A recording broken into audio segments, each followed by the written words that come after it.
Charming aliens, captivating worlds, and the unbearable heartburn I endured after devouring a whole Taco Bell family meal. Get away from her, you bitch! Those were my initial thoughts when I first heard about another Alien movie. But with many people claiming it's the third best Alien movie after Alien and Aliens, we're diving into a recap of the film and its ties to the franchise. So let's grab our flutes and journey to a place where no one can hear you scream. Alien. Romulus kicks off with a Weyland-Yutani ship scouring the remnants of the USCSS Nostromo, the freighter from the original Alien film that Ellen Ripley destroyed to eliminate the last xenomorph. The crew is searching for the alien that Ripley ejected into space, which has now encased itself in an asteroid-like cocoon. The film emphasizes the incredible resilience of these aliens, capable of surviving in space for years with absolutely nothing, one of the key reasons Weyland-Yutani wants to study them.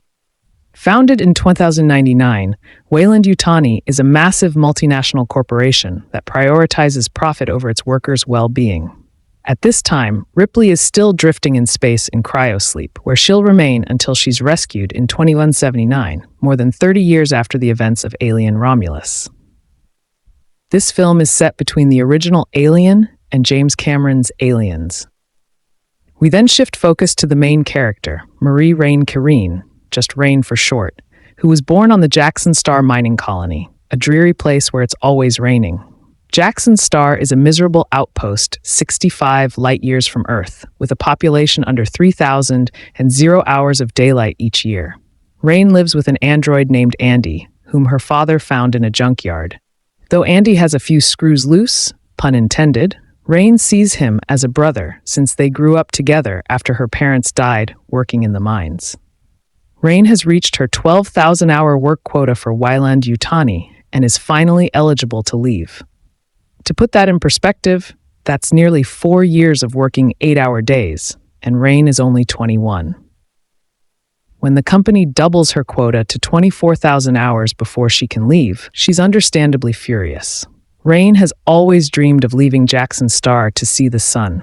Thankfully, her friend Tyler discovers a way out, an abandoned research vessel above the colony with several unused cryopods.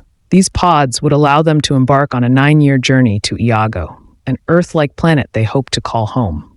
They need Rain, and more specifically, her android Andy, who has the Weyland-Yutani credentials required to operate the pods and access certain areas of the abandoned research station. The group heads into space aboard the cargo hauler Corbel, where Rain sees the sun for the first time in her life. The ship makes its way to the abandoned Renaissance research station, once run by Weyland-Yutani. The station is divided into 2 sections, Romulus and Remus, named after the twin brothers from Roman mythology who founded Rome. When they disagreed on where to build their city, Romulus killed Remus in a fit of rage. Romulus was a power-hungry empire builder, and the film's title could be a nod to Weyland-Yutani's own greed and desire to expand across the universe. This also continues the Alien franchise's tradition of naming things after mythological figures, like the ship Prometheus, the moon Acheron from Aliens, and the USS Auriga from Alien Resurrection. When the crew boards the station, they find that Romulus is set to crash into a ring of ice in 36 hours. But Tyler isn't worried, saying they'll be done in 30 minutes.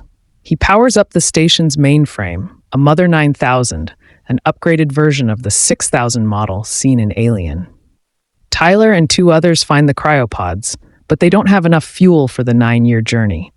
This forces them to explore another part of the ship, where they discover a massive hole in the hull, unknowingly caused by xenomorph acid blood.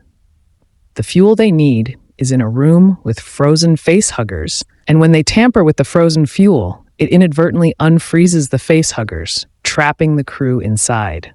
Even Andy can't open the door due to insufficient security clearance. Rain and another crew member, Navarro, who had been waiting on the ship, must navigate the dark corridors of Romulus to rescue their trapped team members.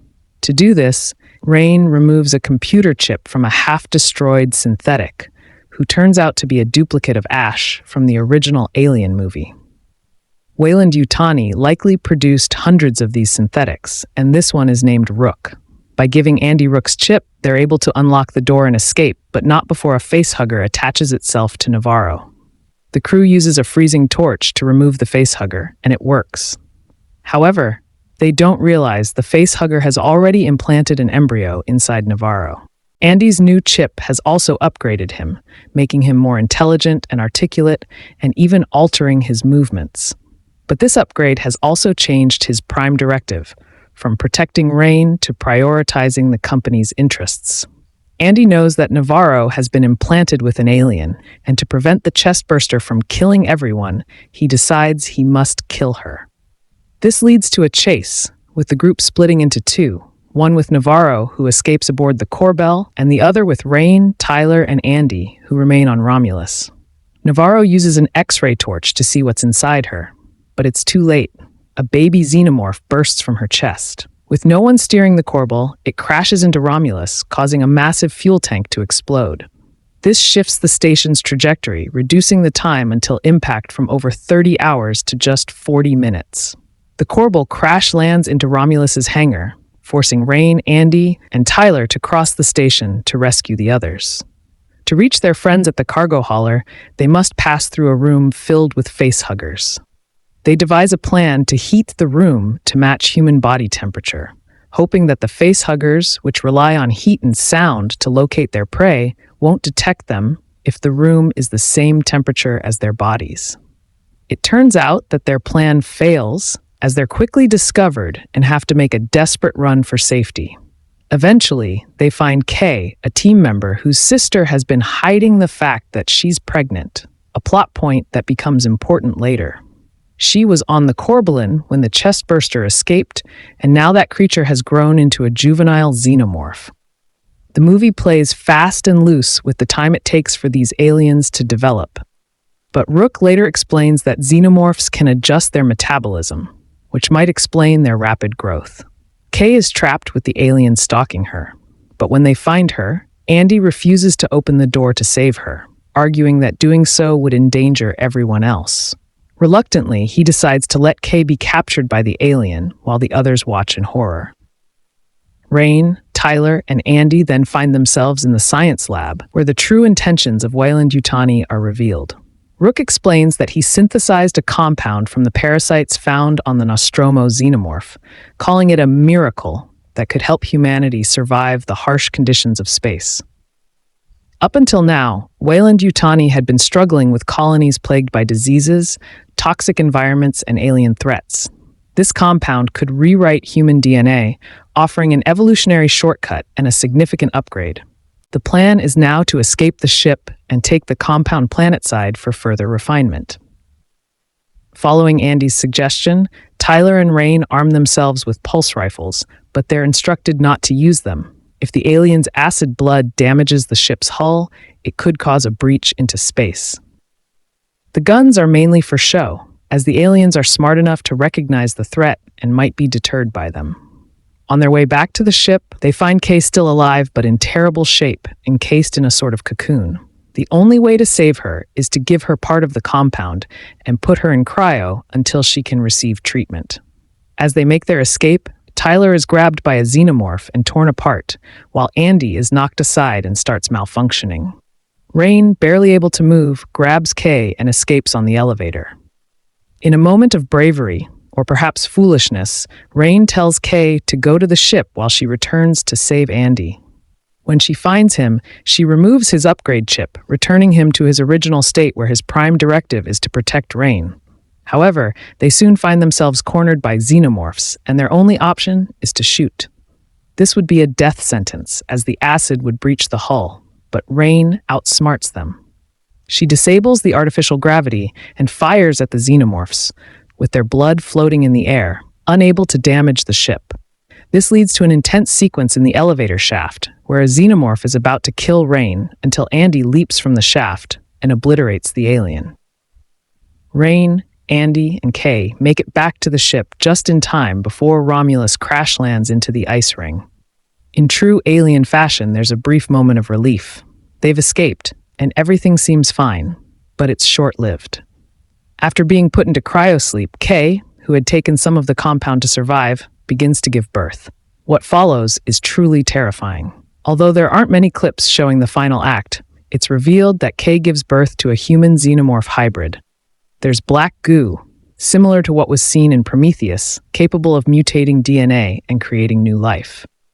Kay gives birth to an egg, and inside is a human-looking child with jet black eyes.